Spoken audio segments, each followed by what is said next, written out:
there was this personal letter. And I opened it up, I read the letter, and I just started crying my eyes out because the letter was from a young man that I had loaned about $1,100 to when he needed it desperately. He was not, I'd say a young man, he was my age.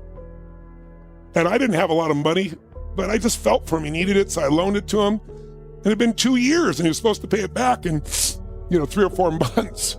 And I had called him like day after day, week after week, because I needed the money so bad, and he didn't even return my calls. And then I'm reading this letter, and it says, "I'm so sorry, Tony. You helped me when I needed it most, and I have ignored you because I'm embarrassed." But he said, "I've put the money together, and here's a check with interest," and gave me a check for $1,200. And I'm looking at this check. In those days, $1,200, I could live a month on $1,200. And so this feeling of joy, and then these tears, this just uncontrollable tears pouring out of me, but they weren't tears of pain. They were tears of grace.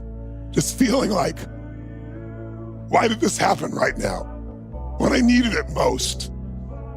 And I don't know the real reason why, but good thing about human beings, we get to choose the meaning. And I just thought, this happened because I did what was right. I didn't do that thing for this little boy because I wanted the attention of his mom. I didn't do it for stars on my chart. I didn't do it for acknowledgement. I just did it because I knew it was right. And I hesitated, no hesitation. I didn't think about my needs. When I had nothing left, I gave it all. And the next day, it comes back. God only know how many fold, $1,200 fold versus $19.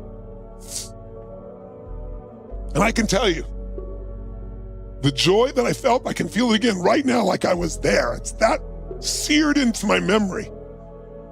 I can tell you, there's never been a day. I faced unbelievably difficult times, and I had companies in the early days where it looked like it would go bankrupt, and they didn't. I found a way, but it was so scary, but I never went back to that place. I've never gone back to that place where most people live, scarcity.